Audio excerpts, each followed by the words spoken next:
You're listening to the Carleton Political Science Podcast, brought to you by the Department of Political Science at Carleton University in Ottawa, Ontario, Canada. I'm Asif Mead, one of the PhD students with the program. 8 minutes and 46 seconds. That's how long Minneapolis police officer Derek Chauvin kneeled on the neck of George Floyd during an arrest over an alleged counterfeit $20 bill on the evening of May 25th, 2020. The incident was captured on camera by bystanders on the street and saw Floyd repeatedly beg officers to let him go, crying, "I can't breathe," as onlookers equally pleaded with officers to no avail.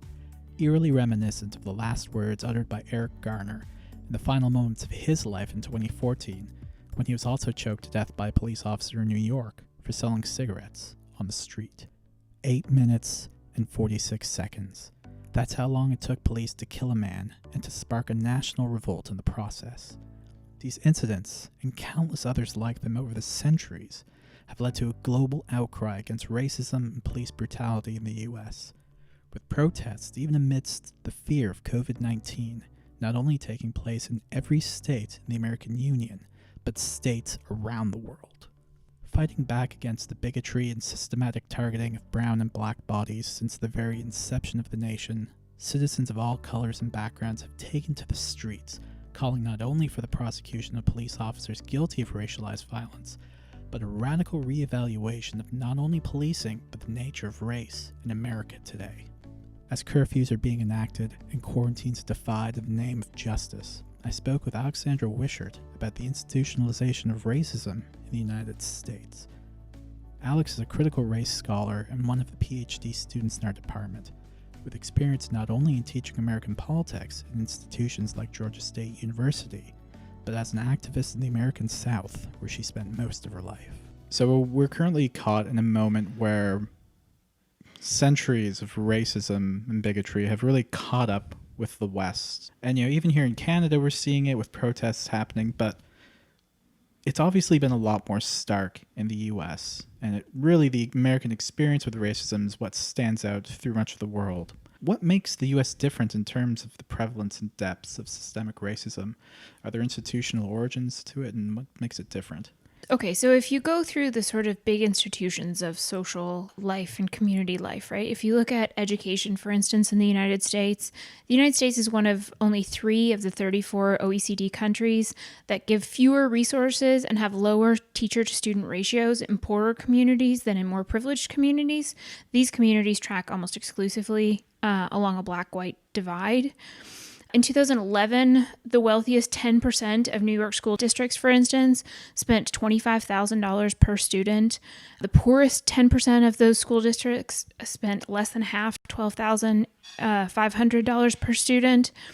And these school districts, especially in New York, track exclusively with black-white divides. And it's sort of exacerbated. When we talk about policing in the United States, we think that we're talking about black men and black women on the streets, adults that are being policed. However, if you look at suspension rates in the United States, during the 2015-2016 school year, and this is the United States Department of Education that has produced these statistics, Black students represented only 15% of total U.S. student enrollment, but they made up 35% of students suspended once, 44% of students suspended more than once, and 36% of students expelled. A lot of this is attached to zero tolerance policies in the United States. Now, zero tolerance in schools is a policy of sort of broken windows theory of policing that emphasizes the importance of cracking down on small offenses. In schools, it is translated into making more suspensions for offenses that previously hadn't warranted them, talking back to teachers skipping class and being otherwise disobedient and disruptive. And what that means for Black and racialized minorities in the United States is that they exit high school with a police record, which makes life later on, getting a job, things like that, more difficult. So that's in education, just at the beginning portions. Now, I also need to sort of point out in terms of suspensions, right, that those suspension numbers start as early as preschool for Black and brown children in the United States. So that you have preschool children that are, 4 and 5 years old that have been suspended from school 3 and 4 times before they ever enter a formal elementary school. In terms of wealth in the United States, In 2016, the median net worth of non-Hispanic white households was $143,600. The median net worth for Black households was $12,920. And that racial wealth gap is actually worse than it was in 1960. So these are systemic problems that are worsening over time. And a lot of that has to do with redlining. Redlining is a practice whereby Black and brown families, and specifically Black families, were not allowed to buy in certain areas of town. They were literally redlined on real estate agent maps, which meant that they were sort of pushed into these areas of concentrated poverty, or ghettoized is another way of sort of saying it. But these sort of groupings of concentrated poverty have extended to today. And as a result, Blacks in upper income families, not only do they tend to live in areas of concentrated poverty, that is, they still live in the same ghettos that they were born into, they are much more likely to lose their status than white children. So white children whose parents are in the top fifth of the income distribution have a 41% chance of staying there as adults, but for Black children, it's only 18%. The other thing is that for a Black person to make the same amount of money as a white high school dropout, they need to finish university. So there's a significant difference in the amount of education required for Blackness to reach the sort of wealth level of whiteness. Those are systemic things, right? So redlining is a policy that emanated from Jim Crow era policies on where Black people could live. And then there are things like, under the New Deal, the Federal Housing Administration created loan programs to allow more Americans to buy homes, but the government would not extend those loans to Black Americans. The GI Bill, which was set to help returning soldiers buy homes, Black Americans, even though they fought in the war, were not included in those policies. And a lot of this has sort of contributed to the financial problems of the United States today, right? So the 2008 financial crisis that everyone is sort of hyper aware of is oftentimes in the United States, there's a sort of colloquial rhetoric of this is the problem of Black people buying too much house and being not able to cover their mortgage. Well, between 2004 and 2019, Wells Fargo Bank steered 30,000 minority borrowers into subprime mortgages, and they gave prime loans to white borrowers with similar credit profiles, which was in part of the reason for this financial crisis, because those subprime mortgages that were given to minority families then ballooned up and they couldn't cover the mortgage payments, whereas white families didn't experience this. So if you look at the statistics on who lost out in the 2008 financial crisis, it hit minority communities much harder than white communities. So these systems of oppression are locked together that make it more difficult for African American people or Black Americans to get out of situations of concentrated poverty where they are heavily policed. And even when they do get out of those areas where they are being heavily policed in ghettos and low-income areas, they are treated with suspicion because it is unusual to see, a Black family move into an all-white suburb, which is oftentimes the case. Now, in terms of policing, Black Americans and white Americans use drugs at similar rates, but Black Americans are 6 times more likely to be arrested for it. And on average, when they are arrested, Black men in the United States receive sentences that are 19% longer than those of white men convicted of the same crimes. This includes everything from, simple misdemeanors to felonies. In terms of Black encounters with the police, Blacks are less than 13% of the U.S. population, as I said, and yet they are 31% of all fatal police shooting victims and 39% of those killed by the police, even though they weren't attacking. So there is a sort of policy to treat Black men as though they are more violent, more aggressive, just as that it is in schools, right? You see that in suspensions, right? Black students are more likely to be suspended. They are more likely to have a resource officer called on them. They are more likely to be tased or arrested and put in handcuffs in schools. And then they are treated that exact same way when they enter the community. A U.S. Department of Justice report on racial profiling found that Blacks and Latinos were 3 times as likely to be stopped as whites, and that Blacks were twice as likely to be arrested and 4 times as likely to experience the threat or use of force during interactions with the police. Now, this is really important when we're looking at the George Floyd incident and Elijah McClain, which has just come onto social media. These instances, right, it is not it is not unusual for the police to be aggressive with Black and brown members of the community. And it is very likely that if you are stopped by the police, that you will be either threatened or officers will use force or draw their gun on you or whatever else.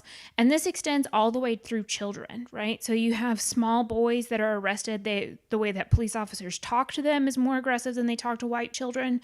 And it is more violent an encounter overall. So sort of the story that I'm telling, I think, is that the policies that we decided upon in post-Civil War up to the New Deal in the 30s, to Jim Crow, which was, immediately after the Civil War up until the 1960s, and even post-1960s, right? Like, the decisions that we have made have consistently made it more difficult for Black people to get access to resources, get access to better schooling, better housing conditions, the sort of mechanisms by which we enrich ourselves and increase our capacity to participate in the community. And even when they do, and this is the sort of important part, right, is that even when you are upper middle class, even when you have reached that sort of socioeconomic status that would suggest that you could have a better relationship with the police, because oftentimes people sort of assume that, like, well, ghettos are full of drug dealers and there's lots of weapons there, so of course police are more aggressive there. But the fact of it is, right, is that if you are Black, your money will not protect you. Your money will not improve your relationships with the police. It does not decrease your likelihood of having a gun pulled on you or being beaten up by the police officers if you come into contact with them. And it does not stop you from sort of the unreasonable search and seizure that we have seen in the United States, in a number of cases that have come out in the last couple of years. These are systematic decisions around policing, how the police relate to the Black community, and how we are going to sort of parcel off the Black community as something that is less than American. It's interesting because on the outside, being from Canada and such, there's this sort of stereotype that it's a North and South divide in terms of like the prevalence of systemic racism in the U.S. But like even in the examples you cited, like in terms of schooling in New York, we can see it's not there. So is there merit to this view, and what's the origin of this train of thought that like the North and the South are different when it comes to racism? Okay, so this is very much going to sound like a Southerner defending the South. And I will be first to tell you that it's not great in the South for minorities. I'm aware. Every level of social enlightenment or position on immigration reform has a view already fixed on what the South is. It doesn't matter whether it comes from a doctrinaire, northern liberal, convinced that the entire South is one federal restriction away from launching a wistful slave day lynch fest, or a Southerner that is the sort of enlightened, woke Southerner. The idea is the same, right? That the South is worse. But the truth about bigotry in Dixie is that with one or two exceptions, you cannot prove that racism is worse in the South than it is anywhere else in the country. Throughout the years, researchers have sort of devised a number of ways to measure racism and map Southern races through empirical evidence, and the vast majority of them have found that the South is no more or less racist than anywhere else. One of the most notorious sort of measures of regional racism is the hate map published by the Southern Poverty Law Center located in Atlanta. And it's a state-by-state accounting of active hate groups in the United States. And the hate map is a lightning rod to Southerners and conservatives who consider that the SPLC is a communist, soccer-playing, vegan, fitted tea type of organization whose primary mission is to besmirch their good names. What they find, the SPLC, is that Tennessee has 39, Florida has 55, and Georgia admittedly has 65 active hate organizations in it.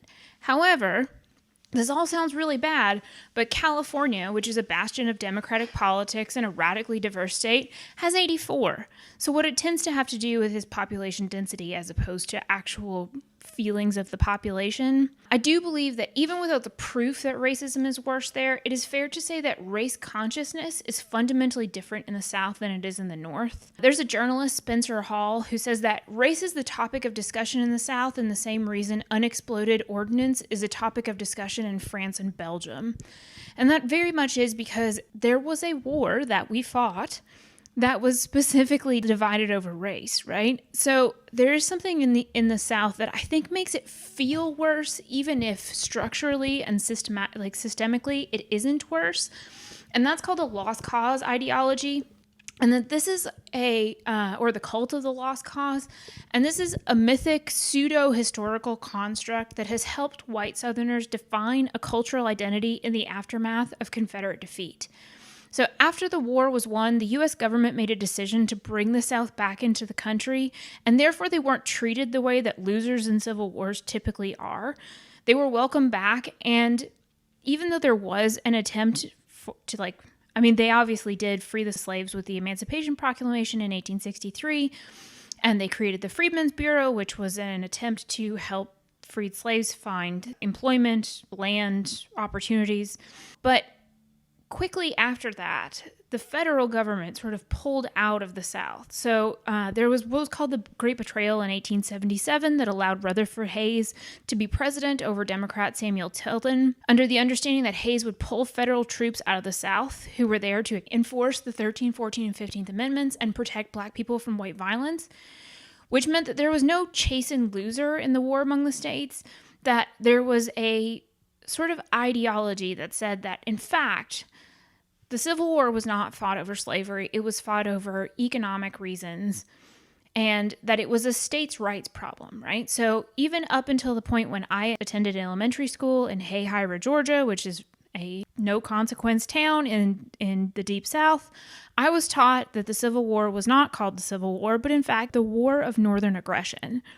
So this was pushed very hard by Confederate veterans organizations and supporters like the United Daughters of the Confederacy, who very much still exist today, who went on a campaign to glorify the Confederacy and reconstructed Southern history to clarify that the war was over states' rights rather than the right to own slaves, and that the only reason that the South lost was because the North was economically stronger and also cruel and grasping. And you may think that, how much could this possibly have affected sort of perceptions of the war or the Confederacy or the heritage of rebellion in the South? But the United Daughters of the Confederacy wrote textbooks with this, and there's a statistic that anticipates that between the end of the war and in the 1970s, when these textbooks were finally pulled out of schools in Georgia, in southern states, 69 million children learned that the Civil War was not, in fact, a war over the treason of white slave owners, but was in fact this northern war of aggression that the North was trying to economically and physically dominate the South, even though there had been this agreement in the Constitution that protected states' rights. So I think overall, right, rather than looking at it in terms of the South is more systemically racist, is you find that racial ideology and racial iconography live right on the surface in the South. So it is very commonplace to walk out and see the stars and bars or the what's it called here? The rebel flag, everywhere, plastered on t-shirts and hats and trucks and everything else. And in fact, I think of it, and as I drove between my mother's house and my house. So I lived in Atlanta, and my mother, as I said, lived in Valdosta, which is a very small town in South Georgia. It's a 4-hour drive. And one of the ways that I knew how to get halfway was there was a continent-sized rebel flag that you could see from the interstate. Now, minorities from places that aren't the South might anticipate that this was like trailer park gentry that had erected this monument to Civil War generals, and it was a KKK headquarters or something like that. But it was not. It was a grocery store and a gas station, and they just had a really large rebel flag, and that was not unusual. So I think that there's a feeling that racism is worse in the South because it is so present all the time. I was taught really early on that Southerners like minorities close but not equal, and Northerners like them equal but not close. Because there are so many Black Americans that live in the South still, I find that racism is sort of always there and always a cagey topic, but it's not that it's missing in Boston. It's just not talked about in Boston in the way that it is acknowledged in the South, which I don't think it makes it better or worse. It's just different. Yeah, obviously, throughout the U.S., we've seen the oppression of black bodies, and where there's oppression, there's usually resistance. And these days, that resistance is loud and very clear and very present, not just in the U.S. but around the world. What's the history of anti-racist resistance looked like in the U.S., and how's it changed over time? So there has been lots of anti-racist resistance, although you would call it slave revolts in, in the early portions of American history. And you saw that was really one of the largest. I think that we'll talk about later on about sort of the origins, the racist origins of policing in the United States. One of the biggest reason for establishing any kind of patrols in the South early on, and this is as early as the 1700s, was the threat of slave revolts and slaves attempting to sort of free themselves from bondage and get away to places like Canada or the West, where they were much less likely to be enslaved. But in terms of real organized movements, I think I would be remiss if I did not start in the 1950s, I think, which was the movements of Martin Luther King and the SCLC, which was his organization that organized anti-racist, nonviolent protests. Now, I need to say, because there's been a lot of talk about people being very frustrated because there are rioters and there is property destruction now in what is going on in the United States now.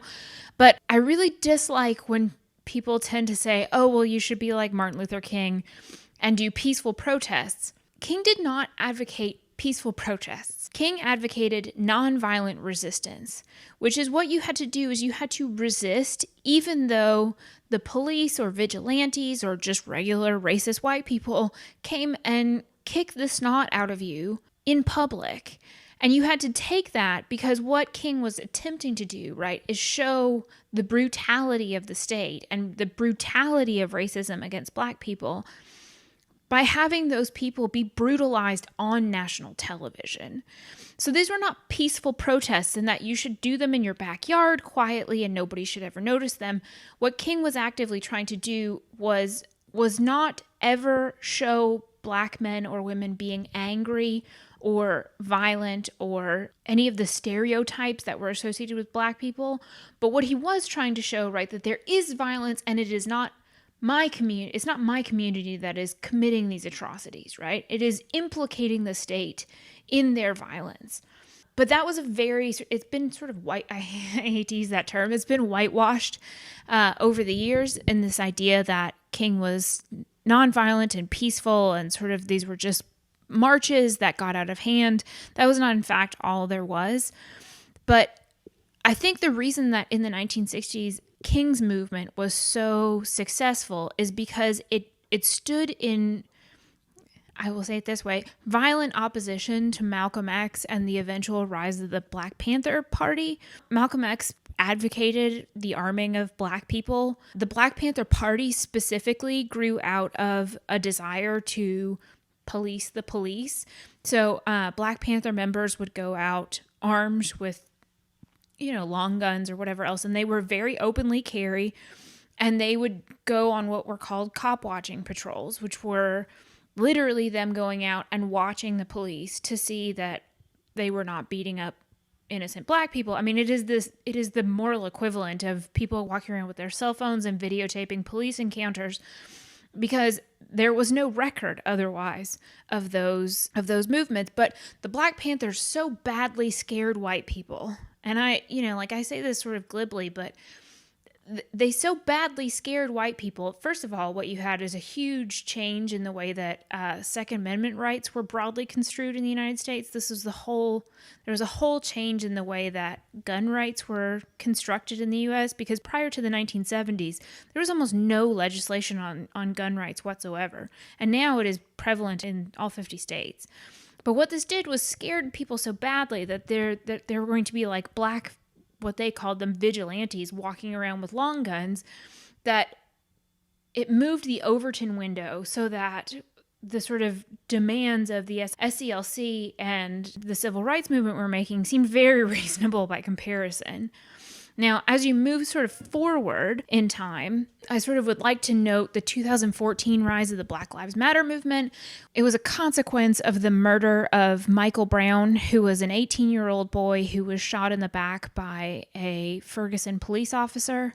But in those protests, there was a lot of black faces, very few white ones, which led to some government response in the popularization of body cams and an attempt to get some data on the use of force by officers. But it was very obviously construed as a black problem, that black people being beaten up by the cops was a black community issue, and this was not something that concerned white people. Now, if you look at the people that are out in the streets and the people that are protesting, you see many more white faces. And I think this is most sort of brought to a head if you think about I think it was last week, there was a CNN graphic that showed that there were protests in all 50 states. Now, I can tell you that there are about 7 black people in Montana, which suggests to me that the protests in Montana are being organized by white people, which suggests a huge shift in the level of awareness of police brutality against black people, but also it suggests that there's been a re-narration of how we construe black people as being part of the American community as opposed to being part of the black American community, which is therefore not our, as white people, like it's not our problem. And I think that that's very important because it really does suggest that there's been a monumental shift in the way we construe this, not just as like a race problem, but as a civil rights and liberties problem.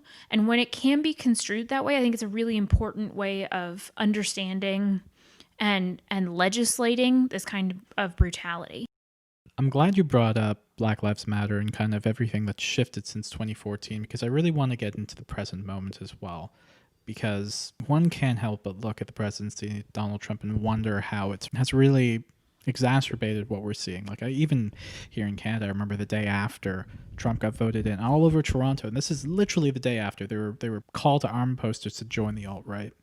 And I can't help but wonder, like, in your view, how has the presidency of Donald Trump impacted race relations in the U.S., and perhaps more importantly, the anti-racist movement against it? So if you look at public opinion polling, Pew recently did a survey of how 45, I tend not to use his name just because I feel like we are inundated with an ugly word.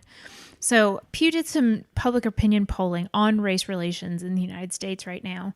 And 56% of Americans, that's 49% white and 73% of black people, polled think that the president has made race relations worse. 15 say that he has improved race relations, and another 13% say he has tried but failed to make any progress on the issue. Now, I think the 13%, which initially were kind of puzzling for me, but I don't know if you heard about this or this got to Canada, but Kim Kardashian decided to lobby the president to get the First Step Act passed, which was a sort of early criminal justice reform. It is very small and very limited. However, it was something that the Republicans and then 45 signed that was an attempt at trying to reduce the incarceration level of black people in the United States.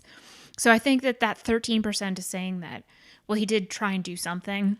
But overarchingly, right, you see the president using the strongest power that he has, which is the bully pulpit, to go on television and say that it's okay if police officers rough up suspects. He is the quote-unquote law and order president. Now, I don't know what the meaning of law and order in Canada is in the same way that I do in the United States. It is not just a TV show written with, like a liberal, enthusiastic DA that goes in and tries to do good all the time. Law and Order is a specific 1980s construct that was produced by the Reagan administration, and it is very racialized, right? The idea of having a law and order president is one that leans heavily on the police and leans heavily on incarceration as opposed to community policing, there's also problems with that, but alternative forms of engagement with the state. So Donald Trump is perfectly willing to go on television and be racist. And the public opinion polling on that strongly suggests that at this point, most Americans think that this president is racist outright, right? It is unreformed in the way that Woodrow Wilson was unreformed racist. And because of that, I think that it has really sort of put a fine point on the fact that it is not just neglect, right? That Black people are not just, if they just worked harder or they went by the rules or played by the rules and worked within the system, that they would be fine, right? There's this concept now that has started bubbling up, especially in what I would consider as white liberals, which have been not great on race relations in the United States, have started to see that, oh, well, this is maybe something else is going on here that isn't just Black people are not working within the American system. And in terms of actual policy, so there's a thing called consent decrees, which are agreements that resolve a dispute between two parties without the admission of guilt. Now, in police departments, this is sort of when there have been persistent accusations of police misconduct, excessive use of force claims, the federal government has had a history of going in and suing those police departments so that they can be under federal, not management, but monitoring. And George Bush, who is no friend to Black people, if you ask Kanye West, well, actually, I don't know what Kanye West would say now, but at the time, right, George Bush was not considered a friend to Black people as his treatment of Katrina and his consideration of the problems of policing at the time. Used 13 of these consent decrees. President Obama used 18 of these consent decrees to monitor and require statistics on use of force, officer-involved shootings, and the way in which the police are interacting with the communities. The Trump administration has not used this one time. They have effectively abandoned broader investigations into unconstitutional policing practices. Half a dozen former DOJ lawyers who worked on similar cases told CNN recently that they have essentially given up on the federal government's most effective tools to fight police misconduct. And you see that too as Bill Barr, who is the Attorney General of the United States, came out on June 7th, that is this month, in this year, 2020, the year of our Lord, and said that there is no systemic racial profiling in policing. And I think that really sends a specific message to people that are frustrated by this, that the federal government is not coming to help anybody. The federal government is not going to step into racist local police departments and make this any better, that the federal government has just abdicated its role altogether. And what that's done is made people who were frustrated but hopeful that a Justice Department led by President Obama, for instance, who was the first Black president, that they would come in and do something, right? That he could see that there was this injustice. And so President Obama, as the leader of the country, would direct his Justice Department to go in and investigate these things, which by and large he did. But now with 45, there just is no impetus whatsoever for the federal government to involve itself in racialized policing practices.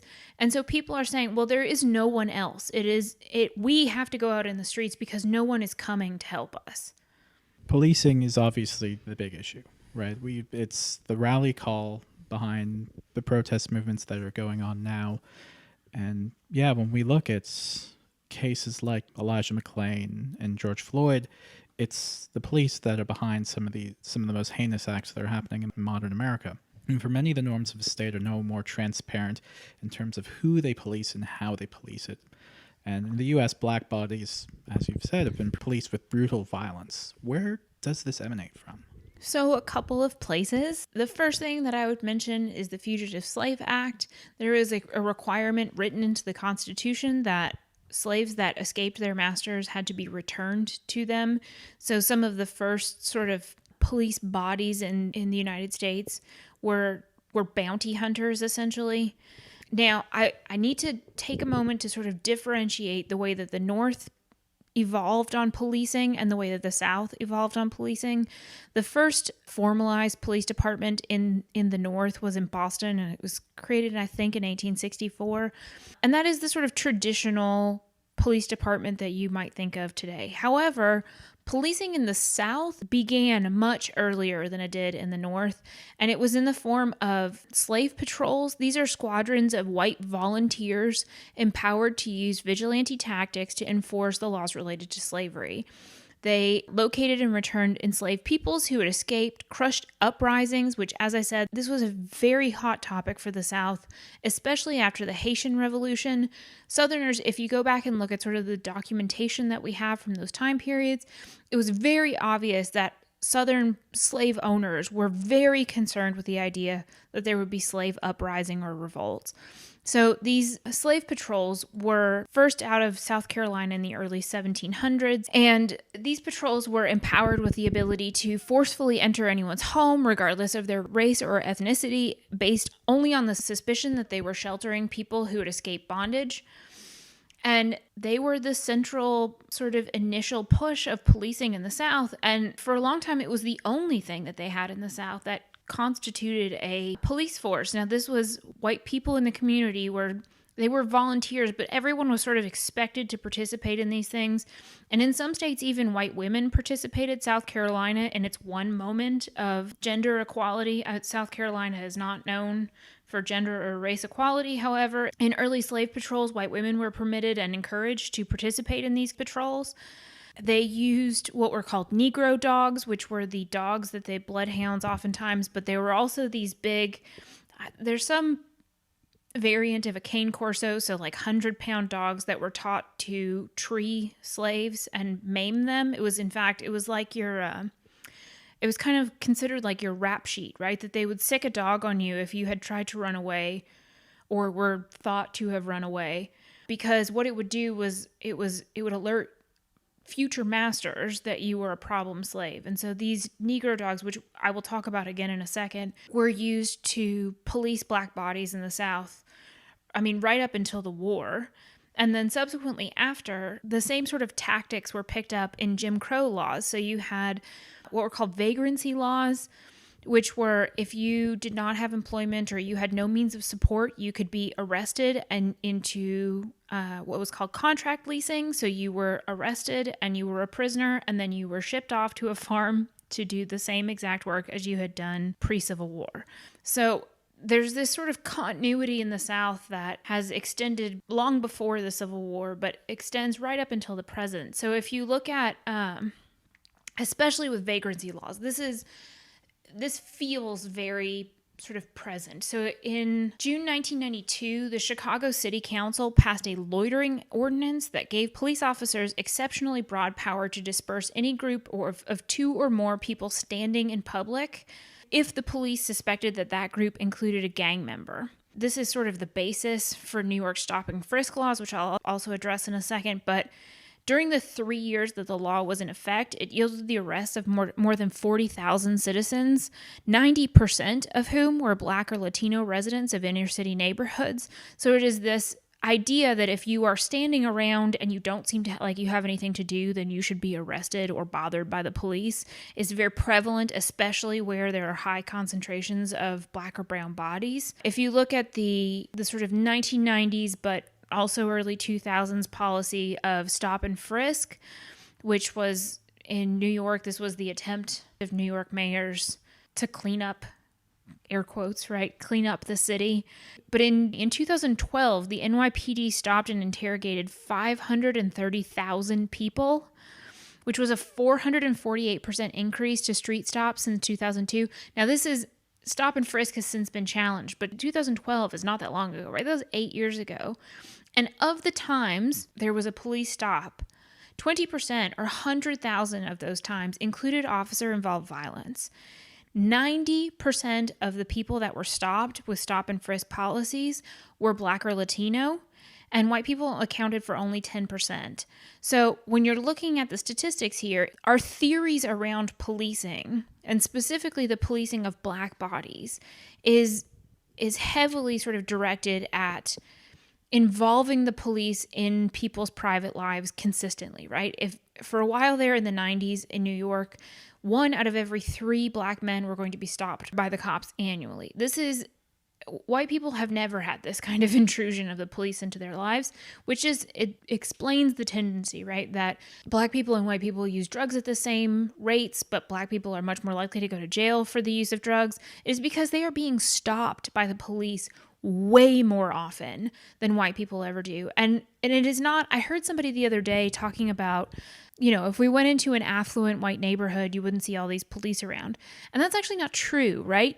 White neighborhoods have police forces, oftentimes private police forces, that'll go around and ensure that there's nobody breaking in or whatever else.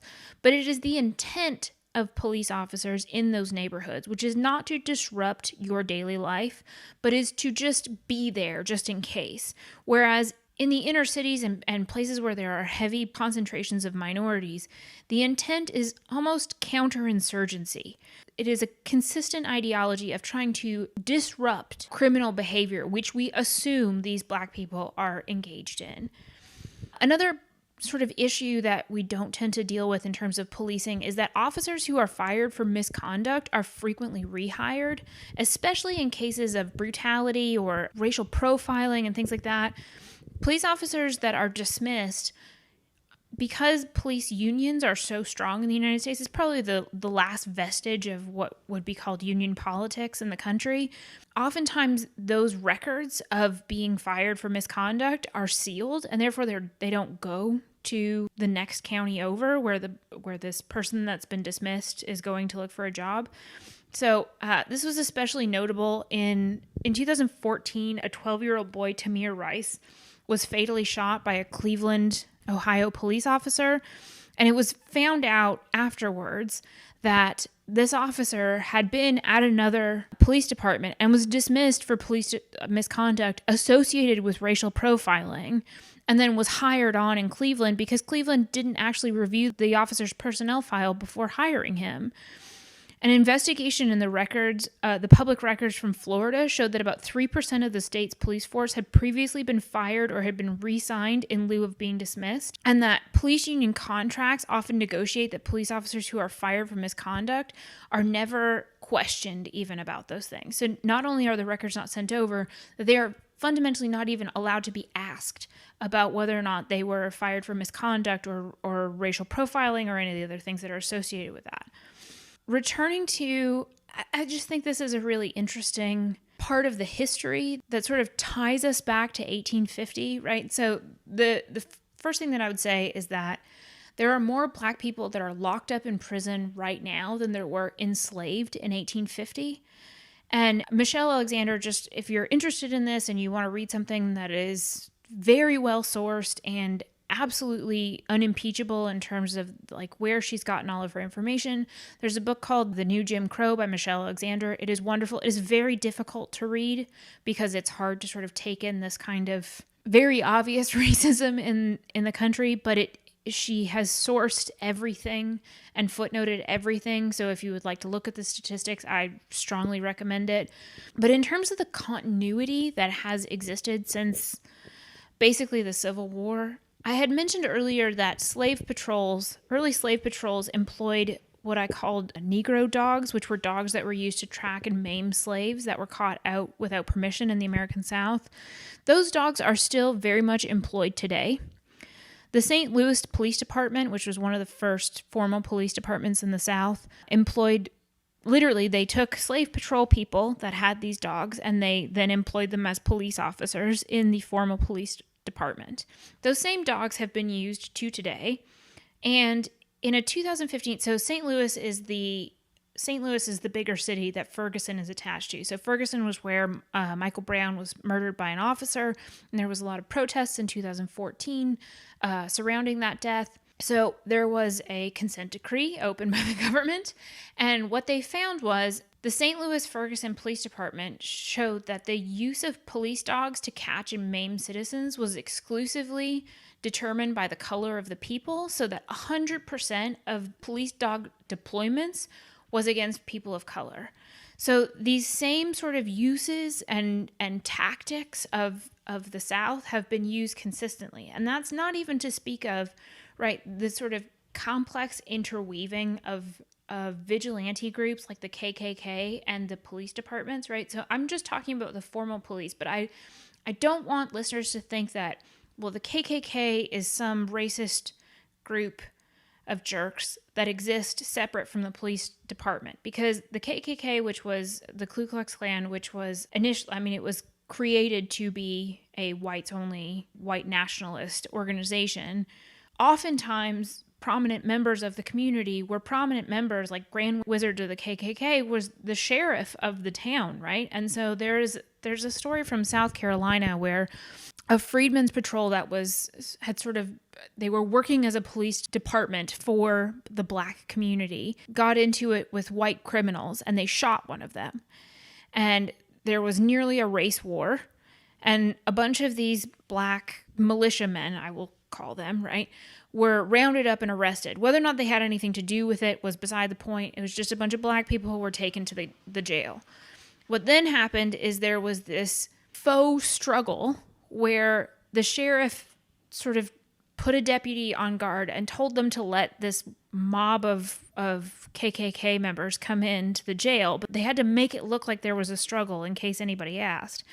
And then the problem is that the deputy then, as soon as he lost his keys and was vanquished by the KKK, he was seen putting on the robes of the KKK to then go and participate in what was eventually a lynching. So the power structure of the United States. Now, I need to point out that the first KKK was not established in the South. It was established in the Midwest. So I don't want you to think that this is just a Southern problem, but racist groups like the KKK and others such as those are generally, the way that they can operate is because they are attached to existing power structures that are formalized government structures. So the police department, the judiciary, etc. So you have the policing of black bodies. Now, in the sort of post-war era, they called them sundowner clubs, which are these vigilantes that would go around looking for black people out after curfews, which curfews are now people are complaining about and being tear gassed over and stuff like that in the protests. But curfews for black people after the war were very common, and it was really the only way to stay alive was to be at home, because if they caught you out, right, that was where sort of the racialized terror was executed. It was at night. But those clubs, organizations, I guess, right, it would not exist without the sort of turning the other way, if not outright support of the police departments, right? So you don't get one without the other, and I cannot emphasize enough the way that they are inextricably linked to one another. The issues you're talking about here, obviously, they're playing into today, and as a result, defund the police has become one of the slogans of the current surge of activism. What does this actually mean?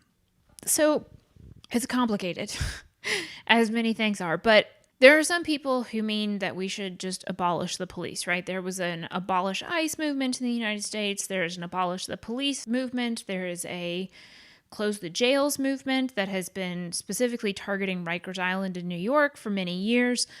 But typically what they mean when activists say defund the police is that they would like to take some of the expenditures that have been given to police departments and reallocate those funds, some of the funds, into things that don't end up with an armed police officer at your door, right? So if you think about the reasons why we need police officers, the vast majority of the time, you don't actually need somebody with a gun to show up at your house, right? If somebody breaks into your house and steals your television and they are long gone by the time you get there, you don't need a police officer with a weapon. What you need is somebody to come out and fill out the paperwork so that you can file it with your insurance. So the idea here is that, to go back to the Atlanta example that I had used, 11% of the total budget of the city of Atlanta goes to policing. Whereas the Department of Planning and Community Development, this includes funding for transportation planning and affordable housing, gets 1.2% of the city budget. And what people are asking for is, rather than spending so much money on the police, the sort of armed patrols, what we would like to do is take some of that money and put it into things that would prevent crime and prevent the need for calling police.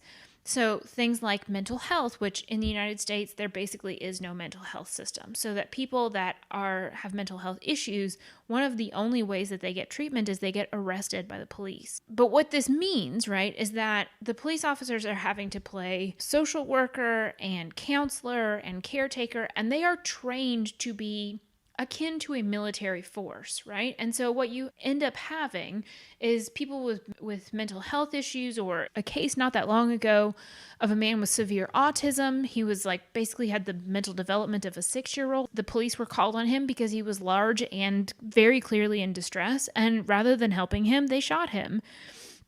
And when you're asking people that are trained to their sort of first dictate of a police officer is do whatever you have to do to get home alive. So if you're scared, then use your weapon. If somebody's threatening you, use your weapon. There is a perverse incentive that the police have because we have taken away all of the other social services that used to sort of deal with things like mental health or drug addictions and things like that. And we've said, no, police officers just have to be called and dealt with for all of these things. And when you do that, right, you end up with more shootings because police officers are trained to get home alive. So the idea behind the Defund the Police movement is to try and reorient some of those funds that we have traditionally funneled into the police, and people are increasingly upset because of the militarization of the police. I'll say another book that if you're interested in, Radley Balco wrote this book called Rise of the Warrior Cop that talks about the increasing militarization of the police, the increasing access to the police of things like tanks and automatic rifles and body armor that have been used by the U.S. military that increasingly sort of alienate the police from the community. When you have that, then you will inevitably increase violence. So what we're trying to do is, instead of spending money on Sherman tanks and the armored Humvees and things like that, is we would spend some of that money on social workers and drug addiction counselors and plans for people that are having a hard time out on the street. Because there are people, if you look at sort of inner cities especially, a former partner of mine, he was an assistant district attorney in Fulton County, which Fulton County is the center of Atlanta. And he would have people that had come in and they were arrested 50, 60, 80 times. And it was because they had a mental health problem. They would go in, they would be arrested for trespassing, basically. They would go into jail because it was 3 hots and a cot, right? They were being fed, they were being given their medicine, and they had somewhere to sleep that was safe. Now, police officers should not be doing that. We should be attempting to find those people, you know, a place in a homeless shelter or some plan so that they can get their medications.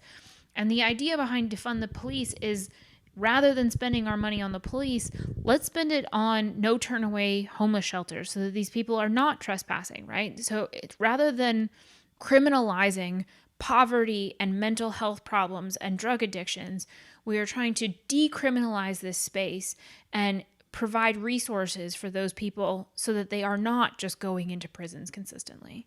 Obviously, this is tied to so many things, you know, not even speaking of other issues like patriarchy and such like that. And as a result, you can't help but just view, you know, race relations in the States being just this absolute quagmire without a solution. Something like Defund the Police and other initiatives, is there even an opportunity to turn these trends around? I think part of the problem is that it stems right from, now I had talked about the lost cause ideology and the way that the South was sort of welcomed back into the United States as being sort of wayward children, right? The prodigal son has returned. And because of that, all of this sort of race relations and racist ideology was subsumed under formalized policy. And this was made worse in the 1990s with what was called a colorblind policy. I think this is probably maybe in Canada as well, right? That we don't collect statistics. We don't validate the experiences of Black and brown Americans in the way that suggests that there is validity to them, right? That it is a real lived experience, that they are being oppressed by the police, that they are being excluded from buying homes in certain areas, that their children are not being educated properly. And because the United States is so, and it has been since the war essentially, right? We have been trying to make ourselves a quote unquote post-racial society for so long. But what is necessary first is to acknowledge that right now we are a racial society, that there is a specific and ironclad racial hierarchy. And people tend to say, well, there was a black president, so obviously racism is over. But it is the exception that proves the rule, right? That President Obama was 44 presidents in, and he was the first, right? It's not as if black people just got to the United States, right? They were brought here, and like the first slave entered the United States in 1609. So the first sort of thing that you have to do is acknowledge. And now I am of two minds about the idea of a Truth and Reconciliation Commission.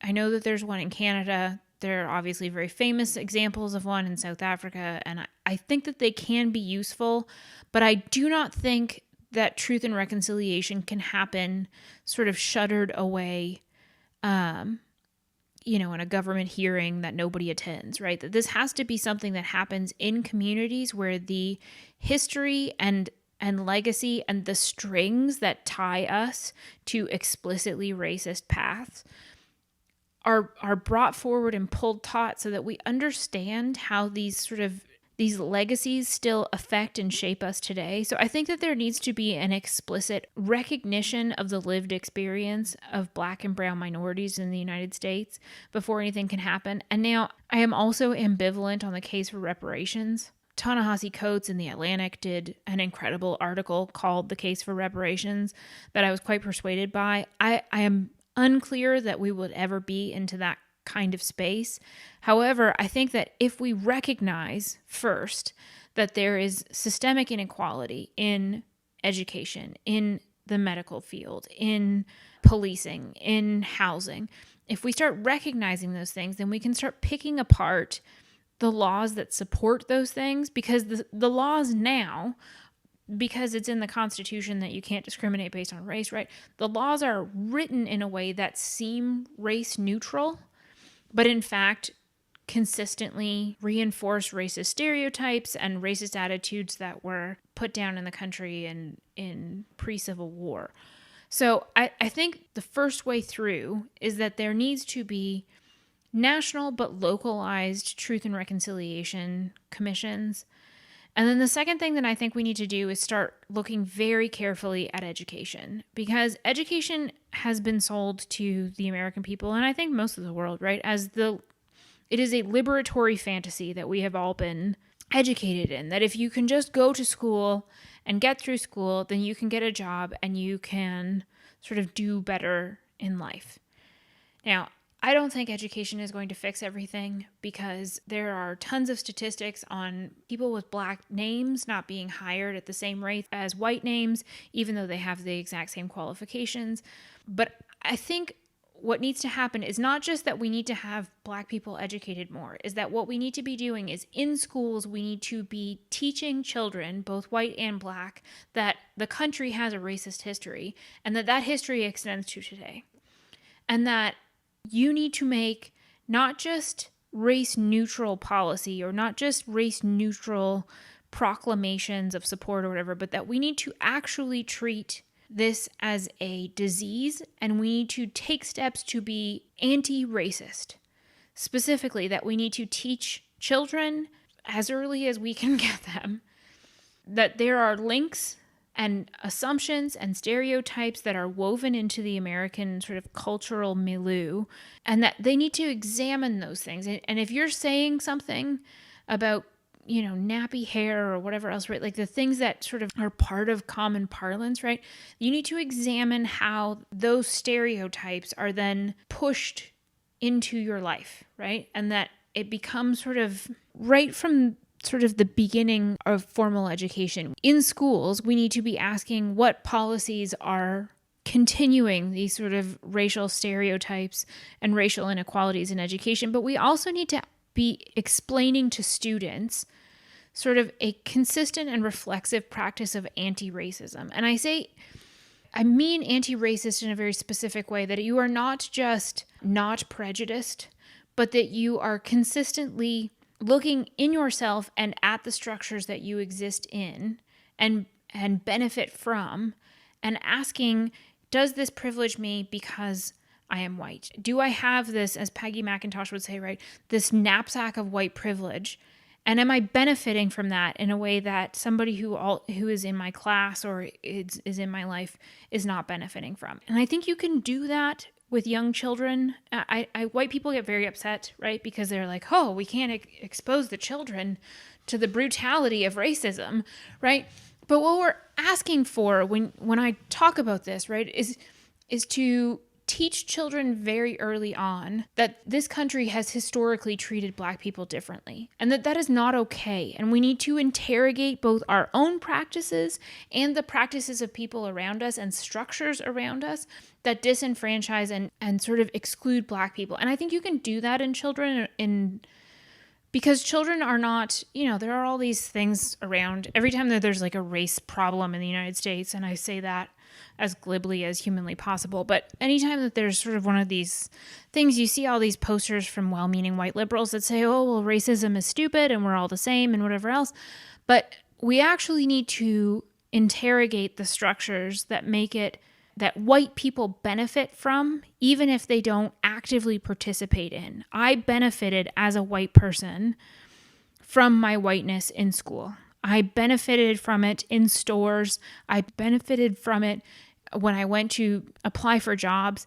Even though I am not a racist, I am participating in systems of inequality or matrices of domination, and we need to examine those, and we need to start it in schools. And I think that is the best way forward, is that if there is a reckoning, and then there is a point where the United States says, yes, we did have racist policy. We did create this inequality. We did make it so that one group of people was systematically excluded from the wealth of the American dream and the promises of the Constitution.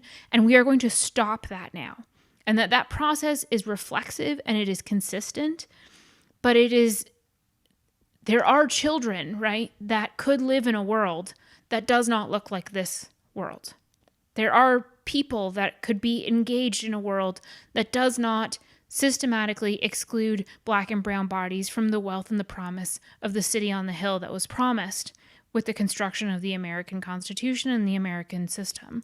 So I think the first way is sort of a national reckoning, and then a conscious integration of anti-racist reflexive practice right into school systems is a huge thing, because it is not going to evaporate overnight. We cannot just make Black homes worth more. We cannot make Black diplomas worth more. We cannot erase sort of the internalized racism of choosing Black names or white names or whatever else.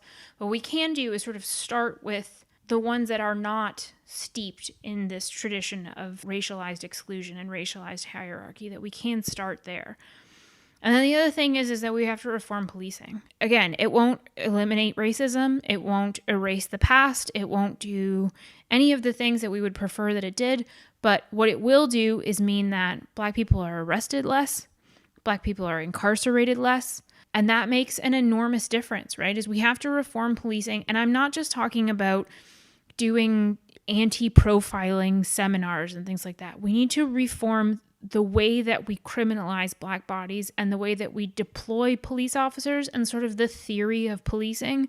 This is not an anti-insurgency, right? These are communities of Americans that are due, by dint of their citizenship, the protection of the Constitution, the civil rights and liberties that were promised in the amendments that were forced into the Constitution right at its signing, that these people are part of us, right? I really think it is important that police officers are of the community, which is oftentimes a problem in the United States, right? That police officers live in another community, that they live far away, that they drive into work. I think it is important that police officers are of the community, and that the priority is not necessarily do anything that you can to get home alive, which I'm not advocating that police officers should just let themselves be shot, right? What I'm advocating is that there is something that you owe to the community that does not involve a weapon, that does not involve a badge, that this community needs to be made better by your presence. So I think the 8 can't wait is a good start. There are lots of problems with that, but I think like a reformation of policing and the theory of police is a really important sort of first step in addressing racial disparities in the United States. Okay, I guess lastly, and this is completely unrelated to any of the stuff we've really been talking about, although maybe it is somewhat related. What have you been working on lately? You're one of the PhD students in the department. Tell us a bit about your work. So my research is a bit varied. I am an African specialist by training, and my previous work has focused on civil wars and the duration and termination literature of civil wars. I wrote my master's thesis on the persistent war in northern Uganda. But my dissertation topic will likely be the impact of foreign aid on the consolidation of democracy in poorly institutionalized countries, specifically in Africa, but also in Asia as well, and Latin America. More recently, I think that's a bit more attached to this. My scholarship has moved toward looking at citizenship regimes. Now, these are the rights and responsibility of citizens to their government and the rights and responsibilities of the government to their citizens. And the construction of what I'm calling anti-state citizenship regimes, that is an idea of what being a citizen means, where you stand in opposition to the state, and specifically in the American context, what I'm interested in is the creation of anti-state citizen regimes in the Republican Party and conservatives in the United States.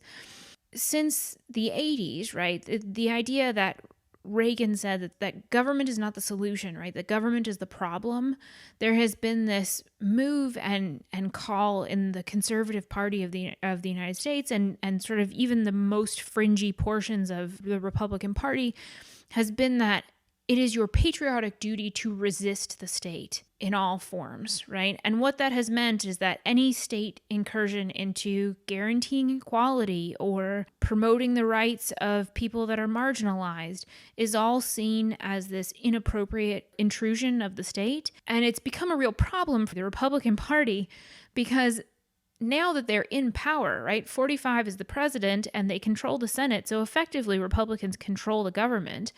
They're having a really hard time making the turn towards state representations of citizenship, right? That the state is actually protecting your interests and doing your bidding.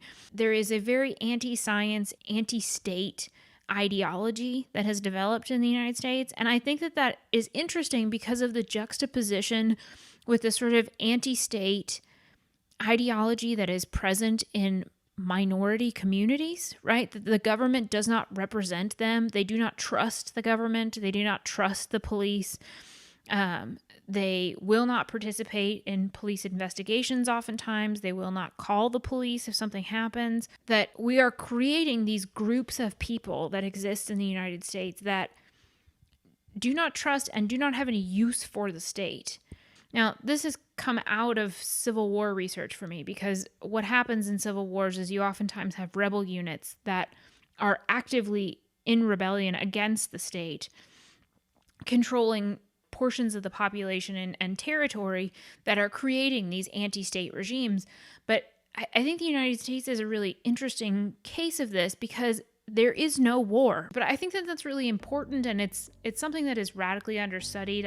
I find there's very little information on that or rebel governance or the sort of anti-state citizenship regimes that I'm interested in. So it's sort of tangentially related, I think, but that's what I'm working on now.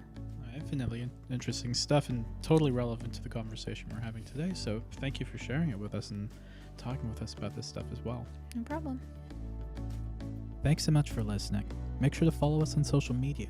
You can find us on Twitter at @cu_polysci, on Instagram at @cu_poly.sci, and on Facebook at carltonu.polysci.